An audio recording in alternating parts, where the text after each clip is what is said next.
Today, I will not be surprised if you see the governor of Nairobi at the flag of the World Rally Championship at KICC, because I am sure that is where he's going to be. He prioritizes sherehe over this parliamentary business. So my point is, we fine 500,000 and then we issue other summons.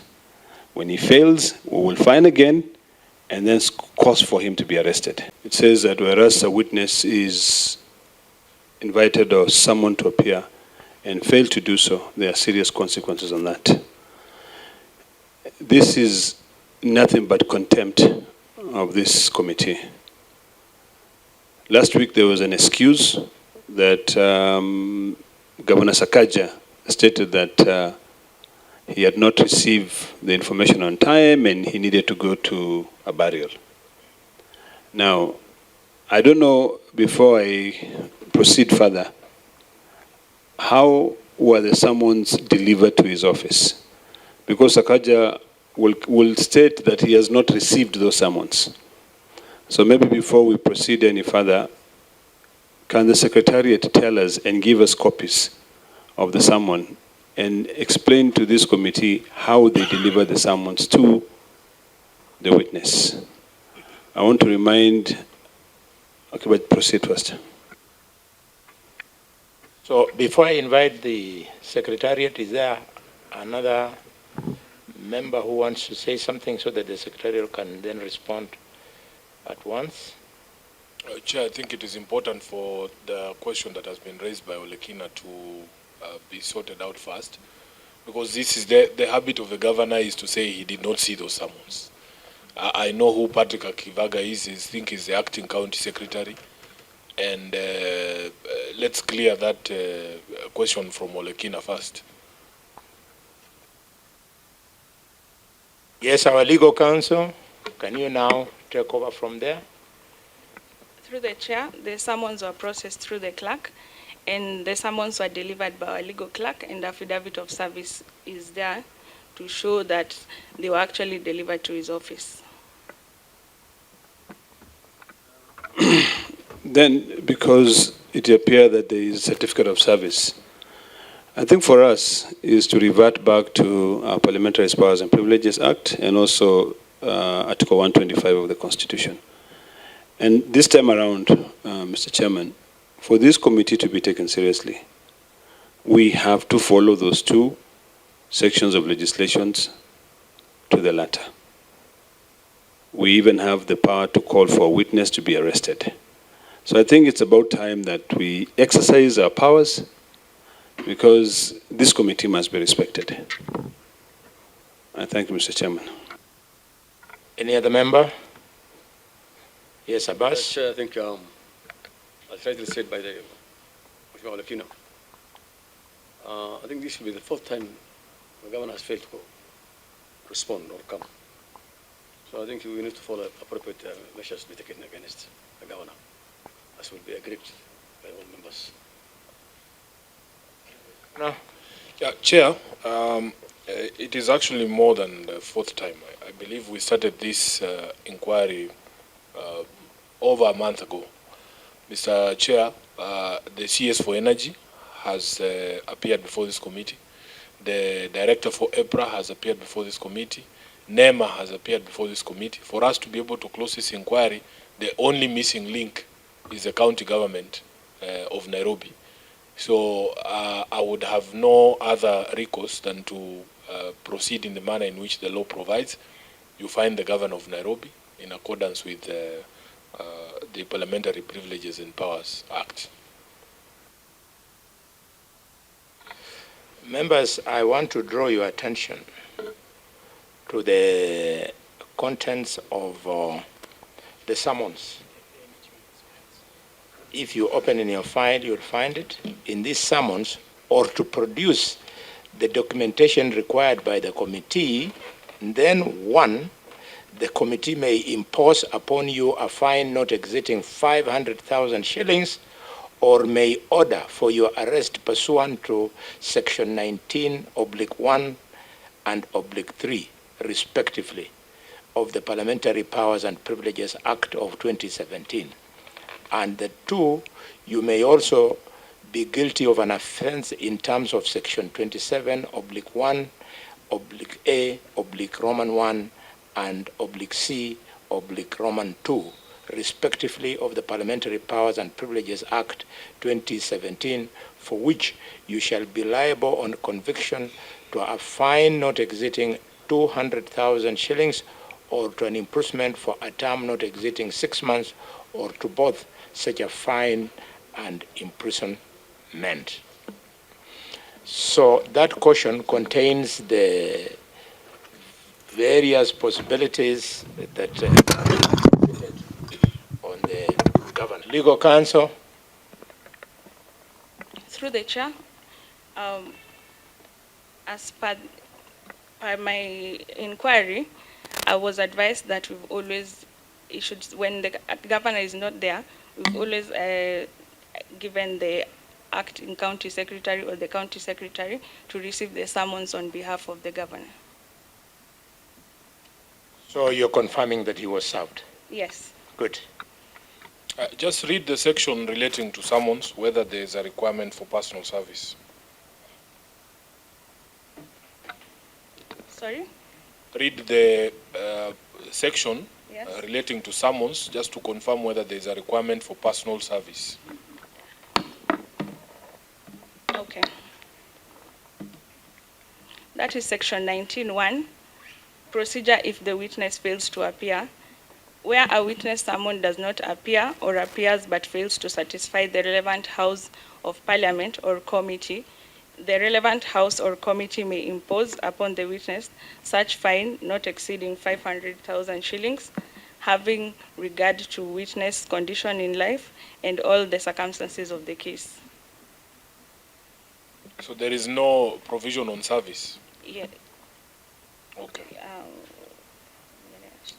So, Chair, where there is no legal requirement, is there a...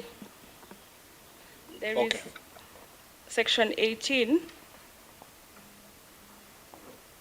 for the summons shall be served by a member of staff or police officer who is duly authorized by the clerk by delivering a copy of the summons to the person mentioned in the summons or at the person's usual or last known place of residence, employment, or business, or left to the person who is over the age of 18 years and who resides or is employed at that place.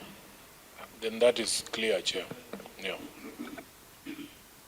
Then in that case, Perfect. So members, the governor was properly served. So next step is, what do we do? Olekina? I think the first thing we do is to fine the governor the maximum of 500,000, which he has to pay through his pocket or through his own personal account. I know it might be cheap for governors who are now buying houses in Dubai, of course using public funds, but we need to fine and summon. And then, if he doesn't appear the second time, fine, and then also now try to use this, maybe the police, to compel the witness to appear here. And I think we can be able to do that.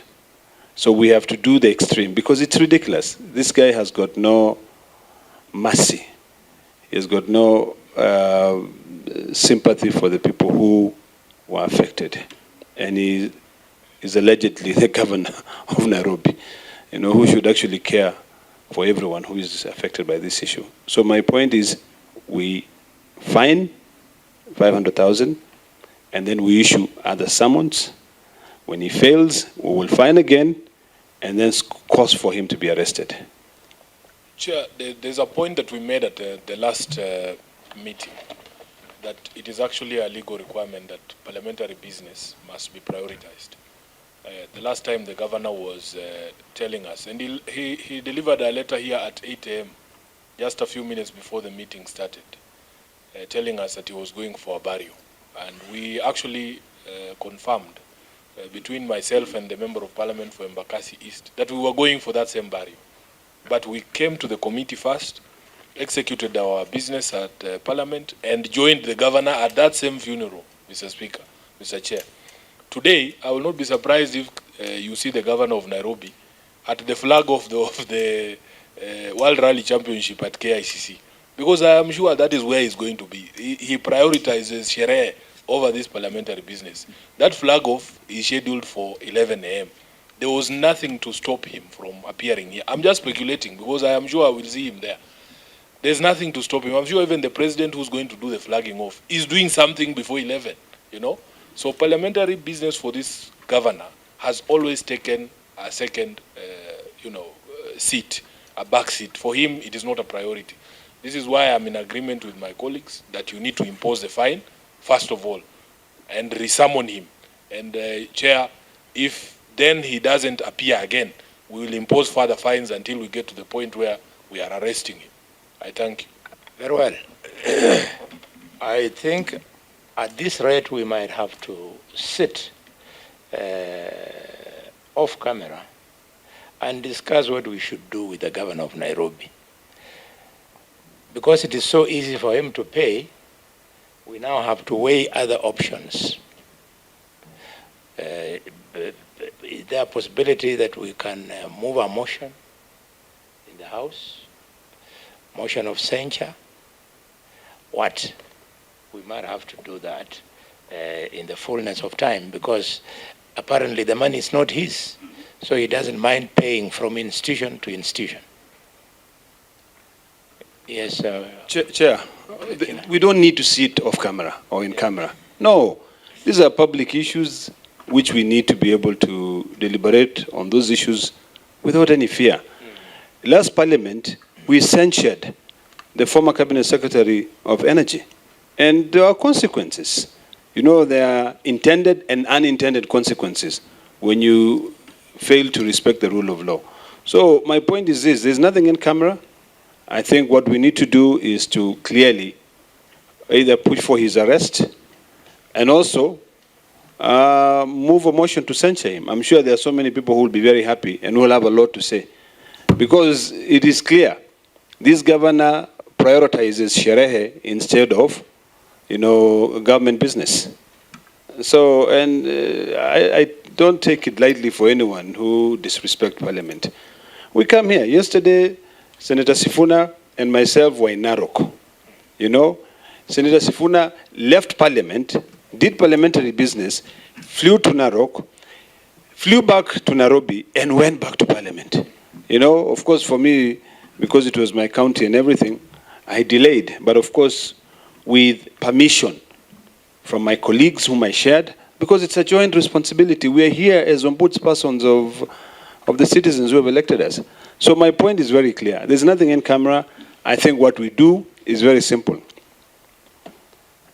We find the governor, even if he doesn't give a hoot in hell about the money, because of course he's going to use public money. Number two, and we issue summons and also cause for his arrest if he fails to appear. That's what the law says. In fact, legally, if you read Article 125 of the Constitution, it gives us that power. Even if that governor had traveled to Italy, we have the power to compel him to appear before this committee from that country. So really, I don't see why we are dilly-dallying here. We find someone, and I love your proposal of moving a censure motion. We've done that. Abbas. Honorable Chair, I think it's very unfortunate because Governor Sakaja is actually a member of the Senate, two-term, and he understands the rules and regulations and the laws. And therefore, I will agree that he is fined and then respond. Failure to respond, then as it's just will be taking place. I support. Senator Lomenen, if you can put yourself on the record, and then in case you have an addition to what we are discussing. Thank you, Chair. I'm James Lomenen, Senator, Turkana County, member of this committee. I support censure. Well, so the committee is decided that we are summoning this governor. When is the earliest? So the nearest date available is on 11th. We meet him on 11th in this chamber at 9 a.m. in the morning. And today he's going to pay a fine of 500,000. It is so decided. Next item. The next item is LB. This,